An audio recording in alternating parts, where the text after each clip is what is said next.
Hello hello everyone, everyone, जय जय हिंद, हिंद, जय जय श्री श्री राम। राम। मेरा नाम है ध्रुवी। मेरा नाम अजय। तो आप सबका स्वागत है हमारे डीजे मिक्स रिएक्शन चैनल में। अगर आप लोग नए हो तो हमारे चैनल को सब्सक्राइब कीजिए। और आज के हमारा डीजे मिक्स रिएक्शन वीडियो में है पाकिस्तानियों पर एलन मस्क ने दागी मिसाइल ब्रिटेन से मार भगा जाएंगे लाखों पाकिस्तानी। और ये वीडियो है डिफेंस डिटेक्टिव का। तो चलो शुरू करते हैं आज का डीजे मिक्स रिएक्शन वीडियो और पाकिस्तानियों की राय जानने के लिए अंत तक बने रहे।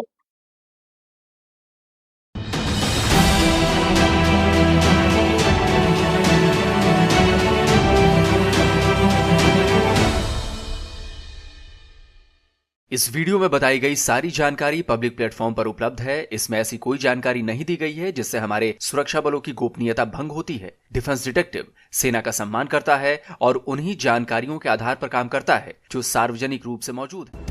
आप 13 साल की बच्ची को मिलने आए हो यहाँ पे ताकि आप उसको अपने घर पे लेके जाओ वापस। वहाँ पे जाके आप उसके साथ फोन फिल्में देखोगे। मुझे नहीं। पाकिस्तान से हो? हाँ, पाकिस्तान से। How old is the young girl that you're meeting? Say 30. 13. Thank you. From Pakistan, yeah? Huh? his phone, Jamie. Take his phone. पाकिस्तानियों के लिए ब्रिटेन से बहुत बड़ी मुसीबत आने वाली है। इस्लामोफोबिया की आड़ में अपने कुकर्मों को छिपाने वाले पाकिस्तानियों के खिलाफ अब यूनाइटेड किंगडम में एक बहुत बड़ा आंदोलन शुरू होने वाला है।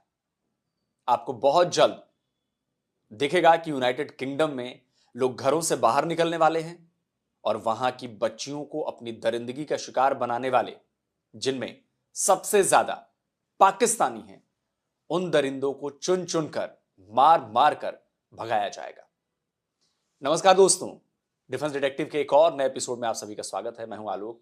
यूनाइटेड किंगडम के ग्रूमिंग गैंग के बारे में आप लोगों ने जरूर सुना होगा। करीब 10 साल से भी ज्यादा का वक्त हो चुका है जब यूके में इस तरह के गैंग्स का भंडाफोड़ हुआ था। इन गैंग्स पर कई बार इन्वेस्टिगेटिव रिपोर्ट्स भी आ चुके हैं जिनमें यह साफ हो चुका है कि इस तरह के गैंग में सबसे ज्यादा पाकिस्तानी मुस्लिम शामिल हैं। बावजूद इसके यूके की सरकारें और जो लॉ इन्फोर्समेंट एजेंसीज हैं, उन्होंने इनके खिलाफ कोई अब तक ठोस कदम नहीं उठाया। वो नाकाम रही हैं बिल्कुल। लेकिन साल 2025 की शुरुआत के साथ ही ब्रिटेन में इस गैंग के खिलाफ नए सिरे से आंदोलन की तैयारी हो रही है। और इस आंदोलन का आगाज ब्रिटेन से नहीं हुआ है बल्कि अमेरिका से हुआ है। और इसकी शुरुआत पता है किसने की है? इसकी शुरुआत की है दिग्गज कारोबारी टेस्ला और स्पेसएक्स के सीईओ और ट्रंप सरकार में डिपार्टमेंट ऑफ गवर्नमेंट एफिशिएंसी को संभालने जा रहे एलोन मस्क। यूनाइटेड किंगडम में ग्रूमिंग गैंग का जिन्न फिर बाहर आ गया है। यूके की केयर स्टारमर गवर्नमेंट तो इस मुद्दे पर सवालों के घेरे में ही है। पाकिस्तानियों पर सबसे बड़ा संकट आने वाला है क्योंकि यूके के ग्रूमिंग गैंग और उसे सपोर्ट करने वाली पॉलिटिकल लॉबीज के खिलाफ एक बड़े आंदोलन की शुरुआत हो चुकी है। और इस आंदोलन की शुरुआत करने वाले हैं अमेरिका के इलेक्टेड प्रेसिडेंट डोनाल्ड ट्रंप के बेहद करीबी और दुनिया के बड़े कारोबारी एलन मस्क। आपको बताता हूं कि यूनाइटेड किंगडम में इन गैंग्स का जिन बोतल से बाहर कैसे आया और फिर कैसे उस पर बवाल मचना शुरू हो गया है और कैसे पाकिस्तानियों की बैंड बजने वाली है, पाकिस्तानियों की वो हालत होने वाली है जो आप शायद सोचा भी नहीं होगा वैसी हालत के बारे में। तो सबसे पहले समझिए कि ब्रिटेन का ये ग्रूमिंग गैंग आखिर है क्या। ये ब्रिटिश गवर्नमेंट का ग्रूमिंग गैंग पर पब्लिश किया हुआ पेपर है। इसमें ग्रूमिंग गैंग और उसकी एक्टिविटीज के बारे में डिटेल में बताया गया है। असल में ये पूरा मामला बच्चों के यौन शोषण यानी उनके साथ गलत हरकतों से जुड़ा हुआ है। इसमें कम उम्र के बच्चों, खासतौर पर लड़कियों को बहला फुसलाकर उनके साथ गलत हरकतें की जाती हैं। बच्चों के साथ गलत हरकतों से जुड़े अपराध हर देश में होते हैं। भारत में भी कई ऐसे मिसालें आते रहते हैं, लेकिन यूनाइटेड किंगडम में ये गैंग बेस्ड क्राइम बन गया है। इसमें छोटी छोटी बच्चियों को टारगेट किया जाता है। इसमें कई लोग इन्वॉल्व रहते हैं। पहले बच्चियों से दोस्ती की जाती है, उन्हें स्पेशल होने का एहसास दिलाया जाता है, फिर उन्हें झांसे में लेकर उनके साथ गलत काम किया जाता है। अक्सर झांसे में आने वाली बच्चियों को ग्रूमिंग गैंग के एक से ज्यादा मेंबर्स निशाना बनाते हैं। आप जानकर हैरान रह जाएंगे कि यूनाइटेड किंगडम में एक दशक से भी ज्यादा समय से एक्टिव इन गैंग्स में सबसे ज्यादा मुसलमान शामिल हैं और उनमें भी सबसे अधिक संख्या पाकिस्तानी मुसलमानों की। इसकी भी डिटेल दूंगा, लेकिन पहले आपको यह बताता हूं कि अभी क्या हुआ है। वैसे तो ब्रिटेन में इन गैंग्स और इससे जुड़े केसेस का भंडाफोड़ करीब 20 साल पहले हुआ था। यूनाइटेड किंगडम के ग्रेटर मैनचेस्टर का टाउन ओल्डहैम उन जगहों में से एक था जहां ये ग्रूमिंग गैंग एक्टिव थे। बीबीसी की यह खबर साल 2012 की है। यह खबर तब आई थी जब रॉकडेल के ग्रूमिंग गैंग के केस में कोर्ट में 9 आरोपी दोषी साबित हुए थे। रॉकडेल भी ग्रेट मैनचेस्टर का ही एक टाउन है और ओल्डहैम के ठीक बगल में है। इस केस के सभी आरोपी रॉकडेल और ओल्डहैम के थे और उन्होंने इन्हीं दोनों शहरों की बच्चियों को निशाना बनाया था। यह केस 2008 से चल रहा था। इस केस के बाद ओल्डहैम में ऐसे मामलों को लेकर तफ्तीश शुरू हुई थी। गजब की बात देखिए कि ओल्डहैम काउंसिल में वेलफेयर ऑफिसर के तौर पर काम करने वाला Sabir Ahmed Oldham grooming gang का सरगना निकला था। इस पर ओल्डहैम कमेटी ने एक रिपोर्ट भी तैयार की थी। इसमें 2011 से 2014 तक के मामलों की पड़ताल की गई। जांच में पता चला था कि कई केसेस में पुलिस ने मामले की सही ढंग से जांच नहीं की। यह रिपोर्ट ग्रेटर मैनचेस्टर की कंबाइंड रिपोर्ट थी, यानी इसमें ओल्डहैम के साथ साथ रॉकडेल के मामले भी शामिल थे। यह रिपोर्ट 2022 में पब्लिश हुई थी। इसके बाद इस साल जुलाई में ओल्डहैम काउंसिल ने गवर्नमेंट से इस रिपोर्ट के आधार पर मामले की फिर से जांच कराने की मांग की थी। अब ग्रेट ब्रिटेन न्यूज की इस खबर को देखिए। यह जनवरी 1, 2025 यानी कल की खबर है। लिखा है Labour rejects Oldham's call for government inquiry into grooming gang scandal, यानी यूके की केयर स्टार्मर की गवर्नमेंट ने ओल्डहैम काउंसिल की उस रिक्वेस्ट को रिजेक्ट कर दिया जिसमें उन्होंने अपने इलाके में हुए ग्रूमिंग गैंग केसेस की जांच की मांग की थी। Jess Phillips Keir Starmer government में minister for safeguarding and violence against women and girls हैं, यानी देश में महिलाओं की सुरक्षा की जिम्मेदारी जेस की ही है और उन्होंने ही इस इंक्वायरी की मांग को रिजेक्ट किया है। जुलाई में की गई रिक्वेस्ट का उन्होंने अक्टूबर में जवाब भेजा था, जो अब जाकर पब्लिक हुआ है। जेस ने तो यह लिखा है कि मामले की इंक्वायरी होनी चाहिए, लेकिन इससे अपनी सरकार को साफ तौर पर अलग कर दिया। उन्होंने यह लिखकर इस मामले से अपना पल्ला झाड़ लिया कि ओल्डहैम काउंसिल खुद ही इस मामले की जांच कर ली, इसमें सरकार के हस्तक्षेप की जरूरत नहीं है। जेस के इस जवाब की खबर जैसे ही मीडिया में आई, बवाल मच गया। अपोजिशन ने जेस के साथ साथ स्टार्मर गवर्नमेंट के खिलाफ मोर्चा खोल दिया है। मीडिया में भी इसे लेकर माहौल गर्म हो चुका है। लेकिन असल बवाल तो तब हुआ जब अमेरिका से एलॉन मस्क ने इस पर बयानबाजियां शुरू कर दी, इस पर ट्वीट्स करने शुरू कर दी। जेस फिलिप्स ने ओल्डहैम ग्रूमिंग गैंग केस की जांच की मांग खारिज कर दी। जाहिर है इसमें केयर स्टार्मर की भी रजामंदी रही होगी, यानी केयर स्टार्मर की जो सरकार है वो ये नहीं चाहती कि वो ग्रूमिंग गैंग मामले को इन्वेस्टिगेट करे। आपको सुएला ब्रेवरमैन याद है? सुएला सुनक गवर्नमेंट में होम सेक्रेटरी थी। सुएला जेस के जांच से इनकार करने पर भड़क उठी हैं। उन्होंने ना केवल इसके लिए जेस पर हमला बोला है, बल्कि जांच से इनकार के फैसले को पीड़ितों के साथ अन्याय बताया है। लेकिन सबसे बड़ा जो बम फोड़ा है एलन मस्क ने। अमेरिकी कारोबारी एलन मस्क ने सीधे सीधे जेस को जेल में डालने की मांग कर डाली। मारियो नोफल इंटरनेट पर्सनालिटी हैं, यूट्यूब और एक्स जिसे हम पहले ट्विटर के नाम से जानते थे, उस पर मारियो के न्यूज शोज आते हैं। वो आईबीसी ग्रुप के चेयरपर्सन भी हैं। मारियो ने अपने एक्स हैंडल पर लिखा है कि यूके के labour minister for safeguarding ने पाकिस्तानी रेप गैंग्स की नेशनल इंक्वायरी से इनकार कर दिया है। ध्यान दीजिएगा दोस्तों, पाकिस्तानी रेप गैंग्स। मारियो के इसी ट्वीट को एलन मस्क ने रिट्वीट किया और लिखा कि यह जेस फिलिप्स की शर्मनाक हरकत है। इसके साथ ही उन्होंने यह भी लिखा कि जेस को मिनिस्ट्री से बाहर फेंक देना चाहिए। इसके बाद वो केयर स्टार्मर गवर्नमेंट और जेस पर हमलावर होते चले गए। उन्होंने अगला ट्वीट किया कि जेस को जेल में डाल देना चाहिए, वो इसी लायक हैं। इसके बाद उन्होंने केयर स्टार्मर पर बेहद संगीन आरोप लगा डाले। उन्होंने लिखा कि यूनाइटेड किंगडम में बलात्कार जैसे गंभीर अपराधों के लिए पुलिस को संदिग्धों पर आरोप लगाने के लिए क्राउन प्रोसिक्यूशन सर्विस की मंजूरी की आवश्यकता होती है। जब बलात्कार गिरोहों को न्याय का सामना किए बिना युवा लड़कियों का शोषण करने की अनुमति दी गई थी, तब क्राउन प्रोसिक्यूशन सर्विस का प्रमुख कौन था? केयर स्टार्मर 2008 से 2013 तक। असल में केयर स्टार्मर पर यह आरोप कोई पहली बार नहीं लगे हैं। केयर पर सीपीएस चीफ रहते हुए ग्रूमिंग गैंग के मामलों को दबाने के आरोप लगे थे।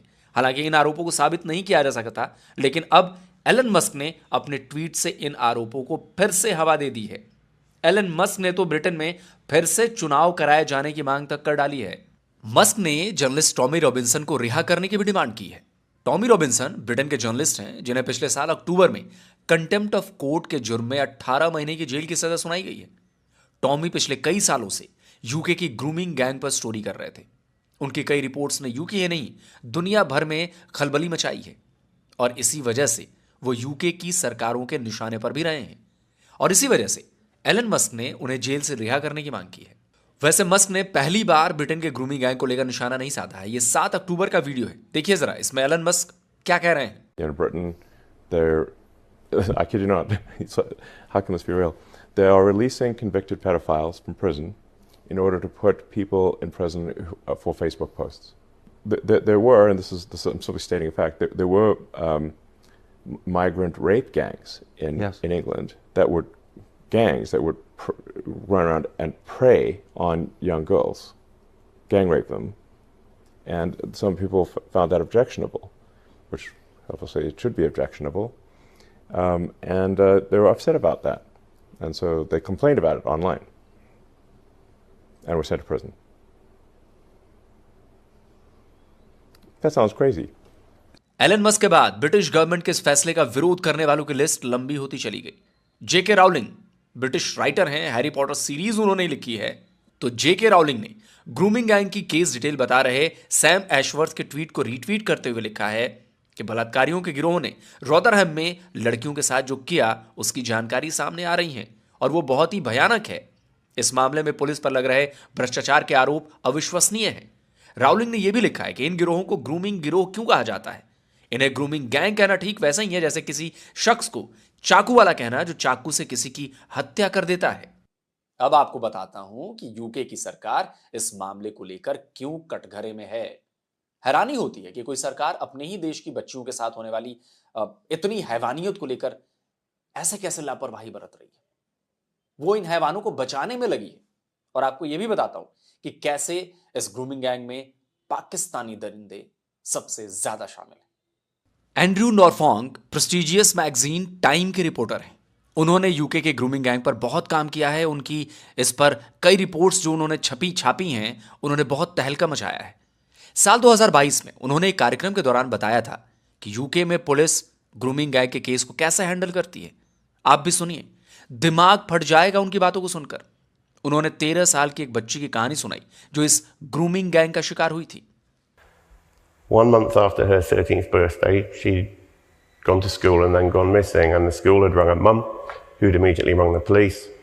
2:30 in the morning, the next morning, a woman on the other side of Rotherham had picked up the phone and dialed 999 because she'd heard a young girl screaming in the house next door.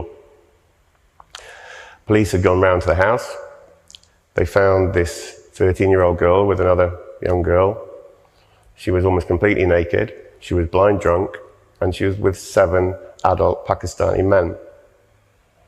She was drunk and leery. And South Yorkshire Police arrested the 13-year-old girl for being drunk and disorderly. They took her back to the station, put her in the cells, eventually charged her, and she was convicted.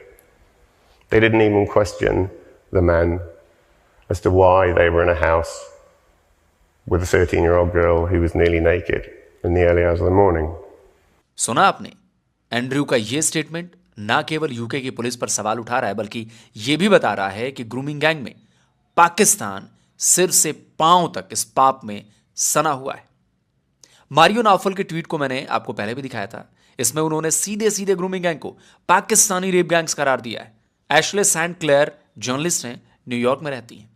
उन्होंने भी इस मुद्दे पर tweet किया है। अपने tweet में उन्होंने जो डॉक्यूमेंट्स अटैच किए हैं उसमें साफ साफ लिखा है कि एक पुलिस अधिकारी ने बताया कि उनकी फोर्स ने पाकिस्तानी ग्रूमिंग गैंग के खिलाफ कार्रवाई नहीं की क्योंकि उन्हें डर था कि उन पर रेसिज्म के आरोप लग जाएंगे। आपको पता है कि ओल्डहम में 2012 में जिस वेलफेयर ऑफिसर साबिर अहमद को ग्रूमिंग गैंग का सरगना बताकर जेल भेजा गया था वो भी पाकिस्तानी ही था। बीबीसी की 2018 की रिपोर्ट देखिए, तब यूके के हडर्सफील्ड ग्रूमिंग गैंग पर फैसला आया था।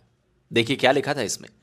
लिखा था वेस्ट यॉर्कशायर में 15 लड़कियों को निशाना बनाया गया था और ज्यादातर अपराधी पाकिस्तानी मूल के थे। रॉदरहम ग्रूमिंग गैंग केस में भी लगभग सारे आरोपी पाकिस्तानी ही थे। ब्रिटिश सरकार ने अपनी रिपोर्ट में इसकी पुष्टि भी की थी, लेकिन ठोस एक्शन केवल इसलिए नहीं लिया गया क्योंकि उन्हें रेसिज्म के आरोपों का डर था। रिसर्च गेट ने ग्रूमिंग गैंग पर लंबी चौड़ी रिपोर्ट तैयार की थी और पता है इसमें क्या सामने आया था। इसमें पता चला था कि यूके में एक्टिव ग्रूमिंग गैंग में 80% पाकिस्तानी हैं।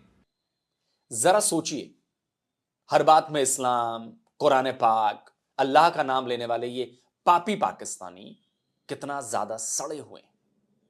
ये विदेश जाते हैं काम धंधे के लिए, पढ़ाई के लिए, और करते क्या है, वहां की बच्चियों को अपनी हवस का शिकार बनाते हैं, उन्हें अपने जाल में फंसाते हैं, 12 साल की, 13 साल की, और फिर उनके साथ वो करते हैं जिसका नाम मैं नहीं अभी ले सकता।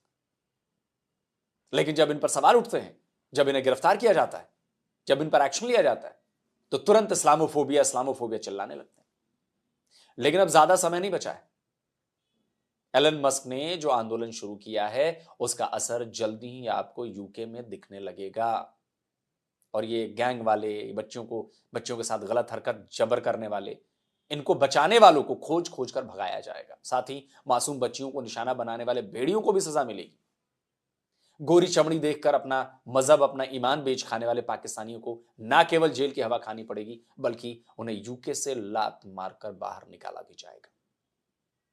याद है आपको, करीब साल, 1.5 साल, 2 साल पहले मैंने वीडियो बनाया था इसको लेकर, और तब भी मैंने कहा था कि आप आने वाले 3-4 साल वेट करिए और देखिए क्या होता है।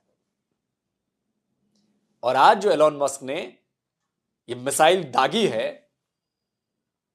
उसका टारगेट सिर्फ और सिर्फ पाकिस्तानी है, क्योंकि उसमें 80% से ज्यादा पाकिस्तानी है इस गैंग्स में। तो पाकिस्तानियों, ब्रिटेन में तुम्हारा टाइम हो रहा है अब।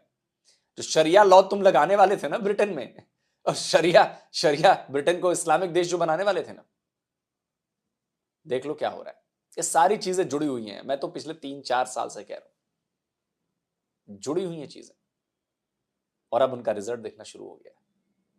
दोस्तों कमेंट करिए और इस वीडियो को ज्यादा से ज्यादा लाइक करिए, ज्यादा से ज्यादा शेयर करिए। बहुत जरूरी है शेयर करना इसको, क्योंकि ऐसी मानसिकता सिर्फ ब्रिटेन में नहीं है, भारत में भी है।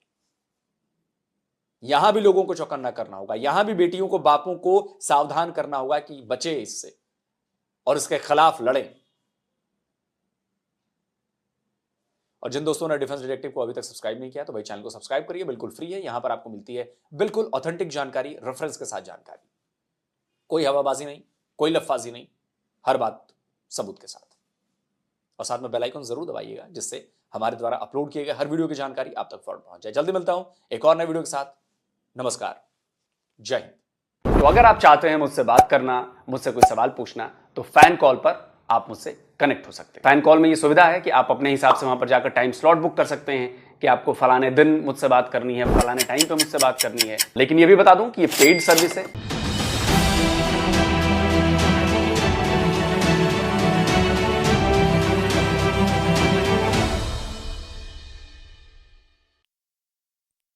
जी, तो ये वीडियो एक खत्म हुआ। आगे देखते हैं इस वीडियो पे पाकिस्तानियों की क्या राय है। अंत तक बने रहे। हमारे पाकिस्तानियों के यार अजीबो-गरीब कारनामे हैं। जिस भी मामले को, जिस भी मुद्दे को हम देखते हैं उसमें हमारे पाकिस्तानियों का नाम आ जाता है। बहुत दुख होता है। बाकी यह है कि बेटियां हैं, बेटियों की यार 12-13 साल की जो बच्चियां होती हैं, जिनके चेहरे दिखाए गए हैं, बड़े बड़े लोग हैं, 30-35-40 साल वाली उनकी एज है, तो उनको जरा शर्म हया नहीं आती है। छोटी छोटी बच्चियों की जिंदगियां तबाह करते हैं, उनके साथ खिलवाड़ करते हैं, तो बड़ी बात है। और मैं ये तो कहता हूं कि ये रूल जो है ना बड़ा सख्त बनना चाहिए। वाकई ही पाकिस्तानी जो लड़के हैं ना, हमारे नौजवान हैं, जो पाकिस्तान से कह लगे हवस के भरे हुए बाहर जाते हैं, तो वहाँ ये समझते हैं कि लड़कियां जो है ना वहाँ, मैंने एक वीडियो देखी थी, उसमें कह रहे थे कि ऐसा कभी भी नहीं होता कि जो पार्सल हम देने जाते हैं तो वहाँ लड़की हमें कोई अंदर नहीं बुला। मतलब ये हमारे लोगों का माइंड सेट बना हुआ है कि गोरी लड़कियां या गोरी जो है ना वो 2 नंबर होती हैं, वो जो है ना हमें कमरे में बुलाएंगे, ये होगा वो होगा। तो ये माइंड सेट बना, तो ये हमारे लोगों का माइंड सेट बना है कि हमने वहां जाके अपनी हवस का शिकार बनाना है लोगों को, हमने लोगों को, गोरियों को छेड़ना है, गोरियों के साथ दोस्ती करनी है। और ऐसी वीडियोस देखकर ही इनका ज़हन बना, तो वो यहाँ जाकर वहां जब ट्राई करते हैं तो बड़ी औरतें तो मैच्योर होती हैं, वो जो है इनके किसी भी झांसे में या किसी भी एक्टिविटी में इनको शामिल नहीं होती, तो फिर ये बच्चियां हार बचती हैं। तो वो बेचारी जो है ना छोटा उनका माइंड, सोच छोटा होता है, तो वो इनके मेरे ख्याल बहकावे में आती हैं कि छोटे जो बच्चे होते हैं उनको वर्गलाया बुसलाया बहुत आसानी से जा सकता है। तो फिर ये है कि वो बेचारे जब इनके शिकंजे में आते हैं, तो मैंने जब ये भी सुना ना कि गैंग रेप भी होता है बेचारों के साथ, तो ये जालिम लोग होते हैं, इनके अंदर इंसानियत होती नहीं है। तो फिर उन्होंने ऐसी हरकतें जरूर करनी होती हैं जिससे ना इनको किसी से फर्क पड़ता है, ना अपने मुल्क का, ना अपने इस्लाम का, ना किसी का भी इनको कोई फर्क नहीं पड़ता। ये हवस के शिकार भेड़िए होते हैं, ये या कह लो कि मतलब कुत्ते होते हैं जो लोगों के कह लो कि हर तरह के साथ ऐसी जलील और गंदी घिनौनी हरकतें करते हैं, जिसकी वजह से आज हमें कह लो कि जलील होना पड़ रहा है। ऐसी वीडियो देखते हैं हमें दुख होता है अंदर से कि यह हमारे लोग क्या कर रहे हैं, क्या इनकी सोच है। दुनिया आगे निकल गई है, दुनिया कैसी कैसी जदीद कामों में आगे बढ़ रही है, टेक्नोलॉजी में आगे बढ़ रही है, और हमारे काम जो लोग हैं, हमारे जो घटिया जो सोच वाले लोग हैं, उनकी सोच किस तरह बढ़ती है और वो कैसी कैसी वीडियो से कैसे कैसे काम करते हैं यार, दुख होता है। बिल्कुल जी। और वो ज्यादा दुख वाली बात वो है कि जो 13 साल की बच्ची के साथ 7 बंदों ने रेप किया था यार, कसम से इतना कोई हवानियत हो सकती है कहीं पर? ऐसे बंदों को सरेआम फांसी देनी चाहिए जी। हम भी इसे कानून को जो है ना चाहते हैं कि यहाँ पर भी, पाकिस्तान में भी हैं ऐसे बंदे जो बच्चों के साथ गलत हरकतें करते हैं, उनको भी ऐसे ही होना चाहिए। पाकिस्तान में भी और यूके में, कोई भी कंट्री हो यार, वो बच्चे हैं, उनके तो ऊपर थोड़ी सी उनको इज्जत देना, रहम होना चाहिए। कि इंडियन लोग जो है वो ऐसी चीजों में बहुत कम शामिल होते हैं। थोड़ा बहुत तो फिर होता ही है ना, कोई इक्का दुक्का होते हैं, लेकिन पाकिस्तान के तो आए रोज कोई ना कोई इस तरह के लोग जो है वो पकड़े जाते हैं किसी कंट्री में। सऊदी अरब में, दुबई में पाकिस्तानियों के ऊपर बैन इस वजह से लगा था कि ये सरिया जो ब्रिटिश लड़कियां या अरबियन लड़कियां हैं वो सड़कों पे चल रही होती है, तो बिना पूछे, बिना परमिशन के उनकी पिक बना लेना, वीडियोस बना लेना, उनका ऐसे पीछा करते रहना, तो कोई ना कोई इस तरह की हरकतें करना, तो वहां पे भी इनके खिलाफ एक्शन लिया जाता है। अच्छा, पाकिस्तान की ना ये वाकई मेंटेलिटी में शामिल है। बहुत कम लोग अच्छे हैं और ज्यादातर लोग इस बीमारी का शिकार हैं, इस हवस का शिकार हैं। एक बाबा जी पाकिस्तानी मेडिकल स्टोर में, वो एक लड़की थी बेचारी, तो वो वहां पे आई है, तो उसने चूंकि हाफ बाजू कपड़े पहने हुए थे, जब उसके साथ थोड़ी बहुत हरकत बाबा जी ने की है, तो वो तो लड़की पढ़ी लिखी थी, तो उसने तो शोर शराबा डाल दिया, उसने तो कैमरा ऑन कर लिया भाई, वीडियो बनाना शुरू कर दी। उसने कहा आपको शर्म नहीं आती? आपके घर में बेटियां नहीं है, मैं आपके बेटियों जैसी हूँ। तो बाबा जी से ये बोला उस लड़की ने, उसने कहा क्या सोचकर आपने मेरे साथ ये हरकत करना शुरू की है? तो बाबा जी कह रहे हैं कि मैंने जी आपका बाजू देखा है तो मेरी नीयत खराब। ये हालात है, एक बुजुर्ग इंसान की ये हालत है कि वो एक बाजू देखकर अपने जो हवास है वो खो बैठा है, अपने होश जो है उसके कंट्रोल में नहीं रहे। तो जो यंग लोग हैं, जो 35-40 साल के या 50 साल के लोग हैं, उनकी फिर क्या हालत होगी। और मैं तो पाकिस्तान में, कहते हैं ना एजुकेशन की कमी है, मैंने तो पाकिस्तानी पढ़े लिखे लोगों को भी ये हरकतें करते हुए आउट ऑफ कंट्रीज में देखा है। एजुकेशन की नहीं है, ये मेंटालिटी का डिफरेंस है। यहाँ पे सोच जो है ना वो ठीक नहीं है, ये नेचुरली तौर पर जो उनकी नेचर है ना वो ठीक नहीं है, उसको ठीक करने की जरूरत है। जी, तो ये था आज का हमारा डीजे मिक्स रिएक्शन वीडियो। सही में ये पाकिस्तान वाले साले भेड़िए कुत्ते हैं, उनको इतनी भी शर्म नहीं आती कि छोटी बच्चियों के साथ ऐसा गंदी हरकत करना। और ये साले बूढ़े और 13-14 साल की लड़कियों के साथ ऐसे गंदे गंदे काम करते हुए उनको इतनी भी शर्म नहीं आती। मुझे तो यही लगता है कि हमें सारी कंट्री को मिलके इन पाकिस्तान का दुनिया से नाम निशान मिटा देना चाहिए, ताकि पूरे वर्ल्ड में से गंदगी साफ हो जाए। सही बात। और ये पाकिस्तानी मुसलमान इस्लाम पे दाग है, और जब तक पाकिस्तान में ये मदरसे और उसके मौलवी पे बैन नहीं लगेगा ना, तब तक ये पाकिस्तानियों की मेंटालिटी ऐसी ही रहेगी, ऐसी रहेगी। और ये लोग कभी सुधर नहीं सकते जब तक वो मौलवी और मदरसे बैन नहीं होंगे। मुझे तो लगता है जैसे एलन मस्क ने आंदोलन शुरू किया ना, तो आप पाकिस्तान में भी आप पाकिस्तानियों को आंदोलन शुरू करना चाहिए, ये मदरसे और आपके मौलवियों पे बैन लगाने का, तभी आपकी मेंटालिटी में कुछ सुधार होगा। और फिर बोलते हैं पाकिस्तान वाले हमारा मजहब अच्छा है, इंसानियत वाला है। एक क्या इंसानियत है उसमें? मुझे तो लगता है ये पाकिस्तानी मुसलमानों को है ना इस्लाम के बारे में कुछ पता ही, उसको कुछ अलग ही सिखा रहे मौलवी। हमने इस वीडियो पे देखा कि 13-14 साल की लड़कियों के साथ ये लोग ऐसा करते हैं। ये साले बूढ़े 30-35 साल के बूढ़े, उनको इतनी भी शर्म नहीं आती होगी। जाहिल लोग। सच में यूके में से ऐसे जाहिल लोगों को भगा देना चाहिए। हर कंट्री को ऐसा करना चाहिए, हर कंट्री को ऐसा करना चाहिए। और ऐसी हरकतों से ही आपका हाल ऐसा है, और आगे आपका हाल क्या होगा वो भी पता चलेगा।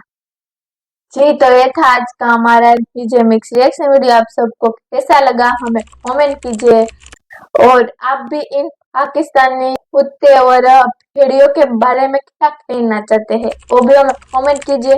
तो फिर मिलते हैं ऐसे ही नेक्स्ट वीडियो में। टाटा बाय बाय, जय हिंद, जय श्री राम।